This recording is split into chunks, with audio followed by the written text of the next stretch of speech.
шунавандагони азиз, ҳоло хониши адабиро аз рӯи рамани теғи сухан аз китоби бонавои борони бародарон Шарифбек ва ҳокими азиз дар қироати ҳунарманд Абдумумин Шарифӣ шунавед.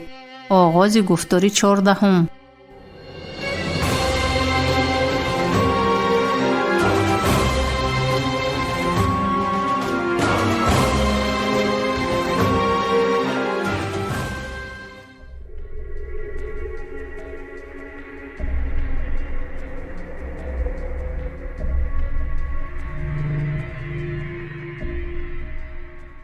تجربه آموز عبدالرشید شریف با امر شما حاضر شد. برابر در گشادن به طور رسمی گزارش داد جوانی وارد اتاق کاری سردار بخش شده.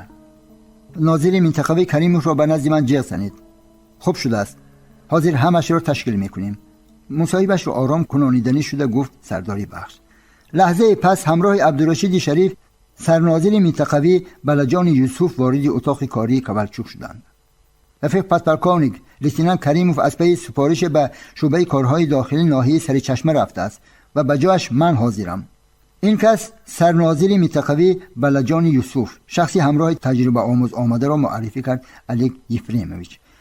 کاپیتان میلیسا ساربانی حامید گویان از جای خسته خود را شناساند. شاگرد یک چای.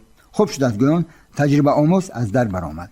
الک یفریمویچ مقصد تشریف ساربانی حامید را به سرناظر منطقوی بیان ساخته در نوبت خود درباره خواجه و لیلی انور رامنه که در منطقه خدمتی آنها زندگی دارد پرسان شد. لیلی این همون مرسدس دار باشد؟ قریب با آواز نیمشونوا گفت سرناظر منطقوی. ما از کجا دانیم؟ خندیده گفت الک یفریمویچ. به فکرم همان کس. یک ماه پیشتر همسایه ها از بالای شکایت نمودند. چه شکایت؟ همین خیلی شکایتی دهانی که گویا شبها به خانهش مردی بیگانه می آمده است. شما چی چاره اندیشیدید؟ یگان چاره نه اندیشیدیم. به خانه زنش به شوهر رفتن این مرد مگر گناه است؟ در نوبت خش سوال داد سرناظر منطقوی. در ما کنی ولی در شما چی؟ پاسخ داد صاحب اتاق. اخیراً شخصیت آن مرد یا مردان را معین کردید؟ پرسید ساربان.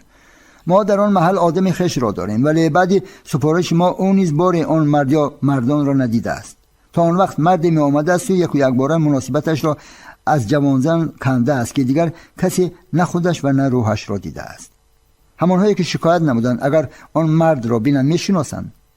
نمیدانم رفیق کاپیتان، راستیگم نمیدانم، چون که با آنها خود لیتنانت کریموف صحبت نموده است. در نوبت خش کریموف مرا در این باره آگاه نموده از من مصلحت پرسید.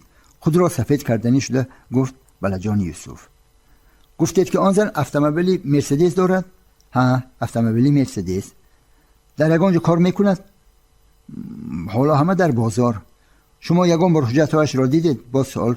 باز سوال داد ساربانی حامید. خودم که ندیدم. شاید کریموف. چند سال باز در همین وظیفه کار میکنید؟ 3 ماه شد. پیشتر سردار میزی شناسنامه‌دهی بودم. گفت بلجان یوسف. در دوام 3 ماه به گمان است که کسی بهتر از بلجان یوسف کار میکرد. از دل گذران ساربانی حامید. عبدالرشید شریف رخصت پرسیده چانیک چای را بالای میز کاری کولچوک گذاشته برآمده رفتنی بود که سردار بخش او را بازداشته. گفت که به کرسی نشسته به رفتی محاکمه رانی کارهای جستجویی همراه شود. تجربه آموز به پیاله های چای ریختن نزد حاضرین گذاشت و سپس به کرسی نشست. الک یفریمویچ از جوانی پستکه که پهلوی میز کاریش 2-3 لعله شیرینی ها برآورده روی میز ماند و لجام سخن را به دست خویش گرفت. او از آن اظهار تأسف کرد که لیتنانت میلیسا کریموف را نیافتند. شاید اگر کریموف میشد صحبت در اطراف خواجه و رنگ دیگر میگرفت. گفت صاحب اتاق.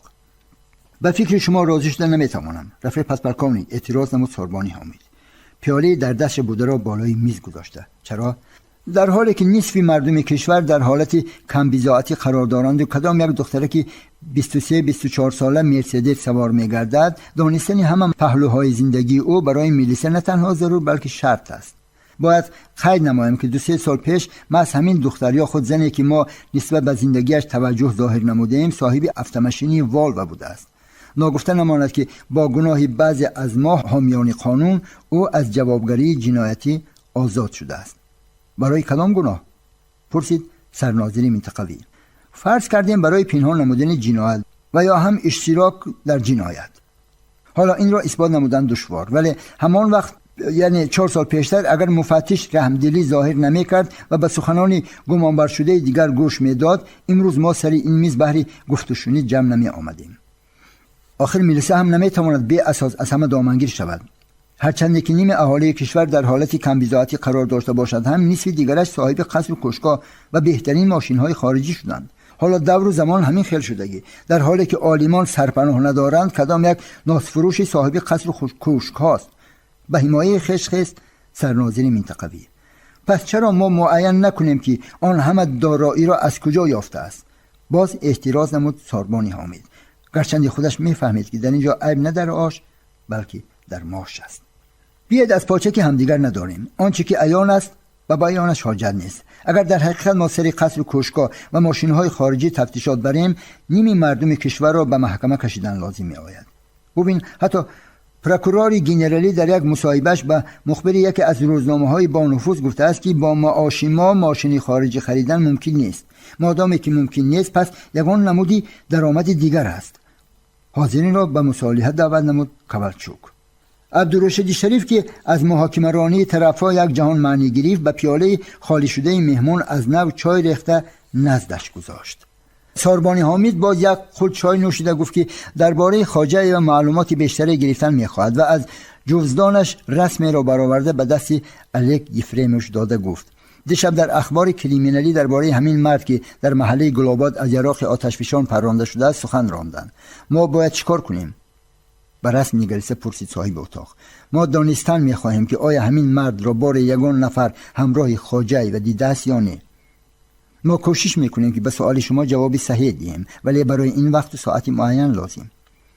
من راضی، ولی علاج نماید که خود خواجه و از این حرکت‌های ملیسا با خبر نشود. میفهمم همراه رفیق کاپیتان و به طرف سرناظر منطقوی نگریست و شاگرد عبدالرشید یگان علاج میکنیم. تشکر. باز چی را دانستن میخواهید؟ فهمیدن میخواستم که خواجه و چند سال باز شخصی در رسم مدرا میشناخته است. همچنین میخواهیم با راه اپیراتیوی معین نمایید که خواجه و طی چند سال آخر به کدام کار مشغول است و افتماشین را از کدام حساب خریده است. میتواند آسوده باشید هر چی که از دستمان آید. ساربانی حامد خواهش کرد که همه گونه خبر را به او یا به سردار شعبه کارهای داخلی ناحیه گلاباد به طور فوری رسانند و با اهل نشست خیر و خوش نموده از اتاق کاری کوالچوک برآمد.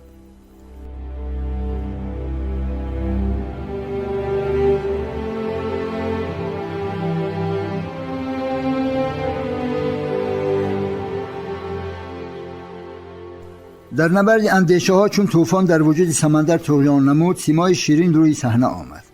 به همه پافشاری های شهلاکی ملیکه یا نرگس را بهری برادر نامزد نمودن میخواست نگاه نکرده، بدگویی های خواهر که شیرین را در چشم برادر از شب سیاه هم سیاه تر نمود، طغیان قلب سمندر را در راه محبت پس نکرد و شیرین را در قیاس از ملیکه و نرگس بالا گذاشته روی صحنه زندگی آورد. سمندر واخری هفته گذشته را با شیرین و محبت در سر چشم به یاد آورد و دلش گم زد. واخری آن روز چنان ناگهانی بود که نه تنها شیرین بلکه خودی سمندر هم دست و پا خورد. شاید اگر محبت نمیشد و او را از راه باز نمی داشت، واخری چنین خاطرمان هم نمیشد.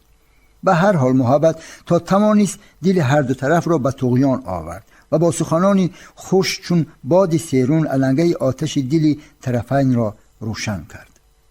درجه کلمیناسیونی واخری آن روز از نقطه نظر سمندر همان حالتی بود که محبت او را به خوشامد زدن گناهگار کرد و شیرین در حالت ناگوار مانده از شرم سر به زیر افکند. محض همین حالت به داماد امکانیت داد که عروس را از نزدیک ببیند. در نگاه اول رخساره‌های ارغوانی دختر باز هم لالگونتر گشته، دو کلچه شیرمال نو از تنور گرفته را می‌ماندند. نوگی کاکلانی از زانوان پسترش خدی چون صنوبر راستش را که اکنون از شرم و حیا سر به زیر افکنده بود در چشم خریدار باز هم زیباتر نمود. سمندر آن روز از تماشای قد و قامت موزون دختر یک جهان حلاوت برد و به خلاصه آمد که در انتخاب گل خطا نکرده است. نخست رمه از سمت پیش یک و یک باره خسبیده و سکا به دفاع آن برخاستند. سمندر هم سراسی موار از جای برخیست. ارمن نیز اکازنان به همان طرفی خیمه دوید. چوپان دید که چطور گرگ گوسفندی را از گردنش داشته به سمت پایان دره میبرد. سرچوپان نیز آواز سگ‌ها را شنیده به طرف رمه دوید. به نظر چنین می‌نمود که گوسفند با گرگ زبان یک کرده همراهش به پایگاه برآمده است. گرگ اصلا نه پروای های چوپان‌ها داشت و نه پروای عکاس سگ‌ها و سعی خویش را با یک مهارت خاصه به پایان دره به همان سمت می‌برد که هفته گذشته مرد ناشناس هدف تیر کلام خدا بیخبری گشته بود. از همه پیش ارمن از پیش صیاد که تا هنوز امکانی بوقی کردن صیدش را نیافته بود برآمد. از این واخری ناگهانی صیاد دست و پا خورده صید را سر داد و بهر دفاع خویش به طرف محافظ هجوم کرد. چون ارمن قفا نگشت و ضربه اول را به سینه خویش گرفت، محافظان دیگر هم به یاری آن شتافته مهمان ناخوانده را در احاطه گرفتند. شاید مهمان نه یک بار و دو بار بر رمه‌های گرد اطراف شباخون زده بود و از چنگال سگ‌ها جان به سلامت برده و در مد اول ارمن را نظرش نگرفت. گمان کرد که سگ از هیبت او میترسد و از راهش دور میشود، ولی همش برعکس شد. چون که سگی اولین از سری راهش برآمده به خاطر نان و نمک صاحبش جان به کف گرفته به او در افتاد و دیگر سگ‌ها نیز شیره گشته بهر حفظ ناموس خویش برخاستند. سمندر شادی لایق را که عصای زرنگ در دست آمده بود و میخواست گرگ را زده از پای افشاند پیش رفتن نماند. گرگ در حالت گرگ است که رمه باشد و گرگ تنها از سگ بیش نیست و اکنون که آن گرگ بیچاره در احاطه 4 سگ است به جنگ همراه شوی ما و خودت امک شادی از روی انصاف نیست. بگذار سگ‌ها حسابشان را به مهمان برابر کنند. سرچوپان دیگر چیزی نگفت. او همراه سمندر جنگ سگ‌ها را تماشا میکرد. گرگ در تلواسه جان هر کدام سگی نزدیک شده را نیش زدن میخواست، ولی گویا دندانهایش را اره کرده بودند که به بدن حمایتچیان رمه کار نمیکرد. او راضی بود که از محاصره برآید و دم خویش از این منزل خاده نماید، ولی سگ‌های چوپانی گرد او را چون دیواری بزرگی چین محکم کرده بودند. گرگ چون امید آخرینش را از دست داد تا جان در رمق داشت خود را محافظت کردن خواست.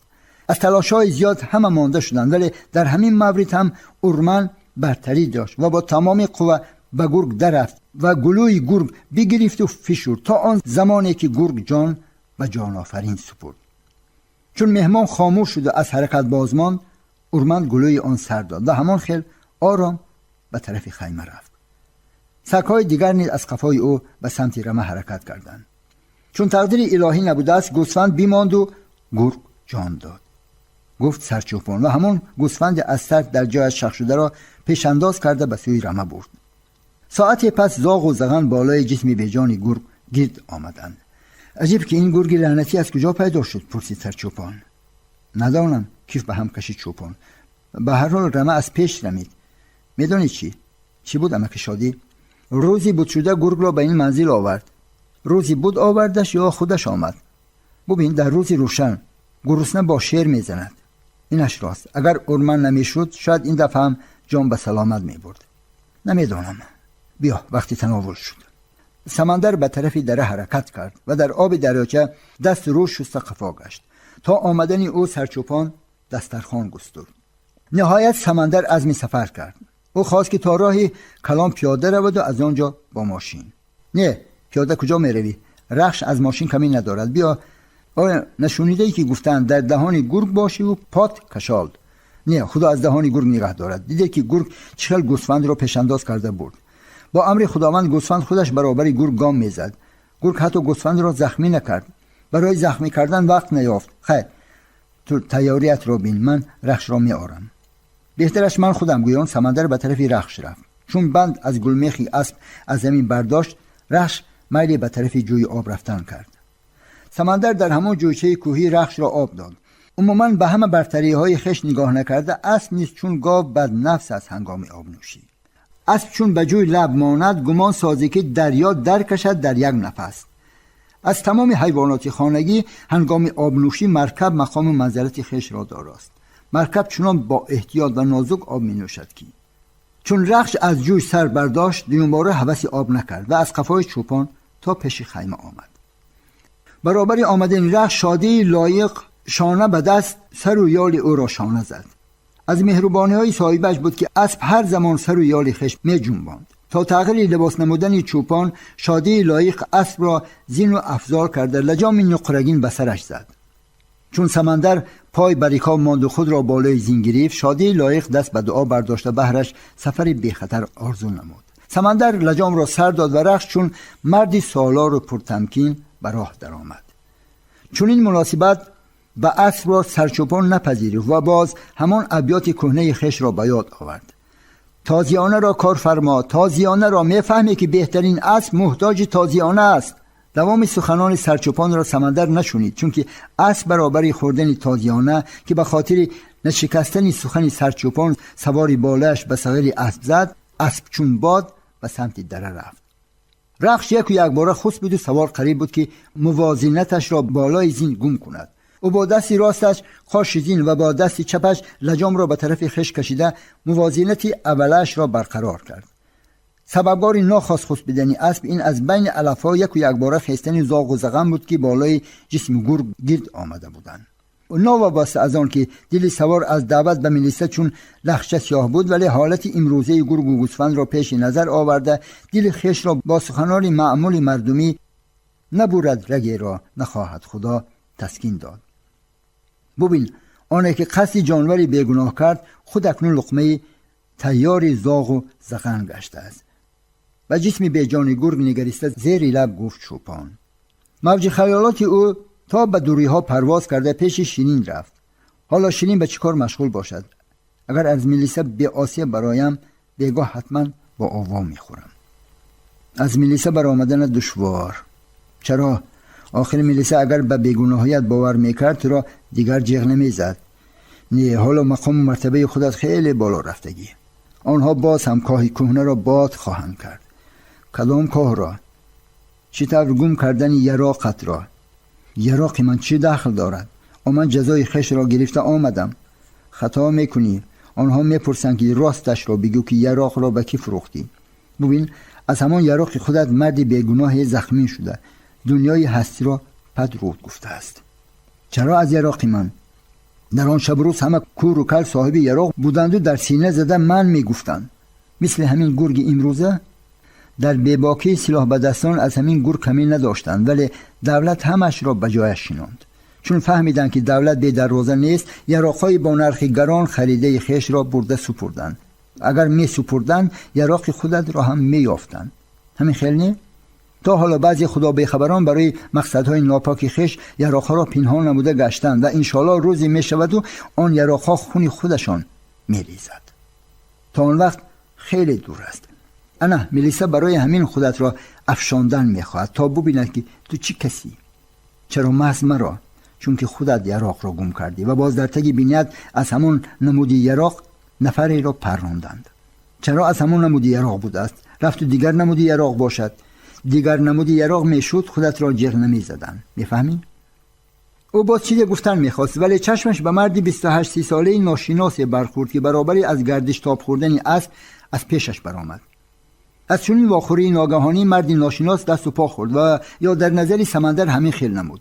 نه، در حقیقت مردی ناشناس دست و پا خورد و اگر مسافه کمی دورتر می بود او خود را به جر می زد تا سوار را نبیند. ناشناس سلام داده از پهلوی او گذشت. نپرسید که این را به کجا می برد. مادام که نپرسید پس با این موضع شناس است. پس او کجا رفت؟ شاید او را نیز تیر است که من نمیدانم. احوال او را دیده قلبش هم خاموش شد. او 2-3 مراتب از قفای ناشناس نگریست، ولی خطری را در حرکت‌های او حس نکرد. ناشناس حتی به قفایش باری هم نظر نکرد. شاید همه این از روی احتیاط بود. به هر حال از دیدن ناشناس هم دل او خواطر شد. زمین را بستر و سنگ را بالش انتخاب کردن او را سبب این بود که در دوام 1 ماه بعد از محبس آمدنش چند مراتب او را به ملیسه جغ زدند، چون که 3 اسب را کدام دزدیده بوده است و او در ده چون گاوی علا در چشم همگان بود. به اینجا هم آمده آسوده نشد. در دوام هفته باری دوم است که ملیسه او را جغ میزند. راست گفتند که ناآسوده کجا رود که آسوده کند. عجب که این مرد به کجا عزم سفر داشته باشد. رفته همان 3 اسب را همین کس دزدیده باشد. چی؟ دزدیده آب و لای کرد از پا را و باز به شکار برآمد. رفته در حقیقت قاتل همین کس باشد. چی؟ به هر حال سمندر به سوالهای خویش جواب نیافت. رخش او را به پیش می برد.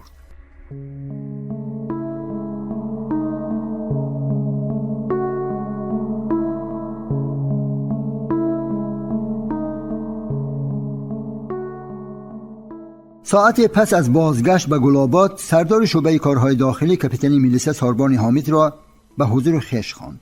ساربان در اتاق کاری گریزوف آید به سفر خدمتیش به شهر گزارش می نوشت و نیت داشت که برابر انجام دادنش به نزد حامد جاوید می دارد، ولی به خلاصه آمد که کاغذ و بیزبانی خویش هم افشاگر مرام و مقصد آدمی است. از این رو او باز 4 ساعت سر میز کاری بالای صفحه معاینه آب کرد و چون باوری حاصل نمود که همه مقصد و مرام سفرش را نوشت، از جای برخاسته کاغذهای نوشته‌اش را در داخل جوزدان خود گرفته به اتاق کاری حامد جاوید رفت. سردار شعبه کارهای داخلی به استقبال کاپیتان میلیسا از جای برخاست و بعدی سلام و حال پرسی کرسی را نشان داد. چون ساربان حامد به کرسی نشست، صاحب اتاق نیز در کرسی روبرویش نشسته چشم بر روی مصاحبش دوخت. هرچند سخنی به زبان نآورد، ولی از نگاهش معلوم بود که وضع کار را فهمیدن می‌خواهد. ساربان حامد از داخل جوزدان کاغذی گزارش خویش را که اصلا به حسابات مانند بود برآورده نزد سردار گذاشت. همه جاوید از بالای میز کاریش عینکش را گرفته به چشم گذاشت و به مطالعه پرداخت. کاپیتان میلیسا باشد سخنان گریزوف را که هنگام بازگشت درباره نظریه‌های نو به عمل آمده به سمع او رسانیده بود در میزان عقل برکشید. البته 2 روزی که او در گلاباد نبود، همه جاوید همه را به پا خیزانیده بوده است. از همین حالت میلیسا را به آموزش حیات و فعالیت شخصانی در قید میلیسا بوده وادار نموده است. در آزمون صاحبه چوپان خواجگی حاصلات سمندر رحیم غالب دانسته شده است و گریزوف به دست سرچوپان بهر او دعوتنامه فرستاده بوده است. امروز باید ساعت 14:30 چوپان خواجگی حاصلات سمندر رحیم به میلیسا بیاید. وکالتدار کافتکاو جنایتی به ساعت دیواره که بالای در اتاق کاری سردار آویزون بود ناعیان نگریست. تا باخوری با سمندری رحیم 3 ساعت وقت بود. عجیب که چرا گریزوف دفعه گذشته سرگذشت چوپان را به یاد نآورد. به هر حال فکت‌های موجود خود به مقابل اویند. هنگام خدمت یراق خدمتیش را گم کرده است.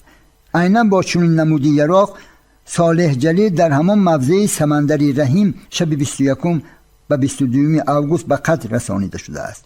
به هر حال به چوپان هم وزین تا او بیگناهی خویش را ثابت می سازد که خون جگر می شود. خیر، کنی بیایید ببینیم چی می شود. آیا نمی شد که شخصا خودتان از خفای خواجه می شدید؟ نهایت گلو روشن کرد حمید جاوید. به فکر من الیک یفریموش از عهده این کار به خوبی می براید. وقت انتظار نمی شود. وقت می فهمید. ماه آگوست هم پایان شد و به قول سردار ریاست تنها ما فایزی گشاده شوی جنایت های ناعیان از جمله جنایت های وزنین را پس نمودیم. در پیش دهان کوتل نیست، هر چی خواسته است گفته است. او این گپ را در تنهایی نه، در حضور همه افسران عالی رتبه و معاونی وزیر گفت. برای همین من از خودت خواهش کردم که در حضور کسی هم گفته باشد فرقش نیست. افسران و معاونی وزیر هم چی بودنی جنایت و جنایتکاری را میفهمند و هرگز سخنان سردار ریاست را دستگیری نخواهند کرد. سالهای آخر چندین جنایت‌های وزین ناکشاده ماندند که به آنها هم شعبه کارهای داخلی ناحیه گلاباد گناهکار است. من بهر آن گشته آمدم که جای خویش آنجا ندیدم، چون که به یگان معلومات دقیق با خواجه و روبرو شدن نخواستم، چون این واخوروی تنها به شکست میبرد. تشکر که راستی گپ را گفتی. دیگر کس میشد شاید یک قطار دلیل ها پیش می آورد. از پیش آوردن دلیل بیهوده چی سود؟ حقیقت گرچند تلخ است ولی ما آن را باید بپذیریم. البته به هر حال شما باوری دارید که کوالچوک به یگان حجت از قفای این مسئله برخیزد؟ کوالچوک در میلیسا آدمی نرم نیست و او شرفی کسبی خویش می‌داند. بسیار خوب. در دوام 2 روزی که شما نبودید ما هم دست‌ها را بالای هم ماندن استراحت نکردیم. درسترش حالنامه خوانی کردیم و نفری را در این آزمون غالب مسابقه دانستیم. میدانم. از کجا؟ وقتی به نام شما گزارش می نوشتم لیتنانت میلیسا گریزوف مرا از رفت واقعه‌های 2 روز آخر آگاه کرد. بسیار خوب. فکر شما در این باره؟ هیچ چیز گفتن نمیتوانم، چون که در زمان دانشجویی هم متدهای ددوکتیوی را نمیپسندیدم. در نیمه دوم روز غالب آزمون باید به اینجا بیاید. التماس پرسش او را خودتان به عهده گیرید. من هم در صحبت اشتراک میکنم. پرسش را باشد به ذمه گریزوف میمانم. معلش، من راضی. شاید در این باره او را مفتش پرسد. نه، بهتر است که ما خودمان او را پرسیم. اگر پرسش نتیجه دهد ما او را به صمدوف میدیم. در عکس حال مفتش را آواره کردنمون ناز نیست. به این هم او در استحصالات از باز چند پرونده جنایتی دارد. دیگر وقتی شما را نمیگیرم. ساربان حامد رخصت پرسیده از اتاق کاری سردار شعبه کارهای داخلی برآمد. در اتاق کاری وکالتدار کافتکاو جنایتی لیتنانت میلیسا گوریزوف او باز سری مسئله در پیش ایستاده پرسش سمندری رحیم برگشت. البته پرسش سمندر خاراکتری رسمی هم نداشت، چون که به صفتی گمانبر شده او را می توانست تنها مفتش پرسد. به هر حال او همراه گوریزوف نازکی های پرسش یا انیخترش صحبتی در پیش ایستاده را در چهارچوبه قانون های جاری که کارمندان فوری باید از روی آن عمل می کردند باری دیگر محاکمه نمودند. ساربان به شاگرد طرز و اصولهای پرسش اپراتیوی را بار دیگر یادرس نموده گفت که صحبت را باید خود شاگرد آغاز نماید و با آن حسن انجام بخشد. در جایی که شما باشید چطور من؟ اعتراض کردن شد گوریزوف.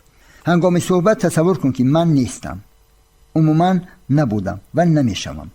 فراموش نکن که عقاب را تنها پرواز عقاب کرده است.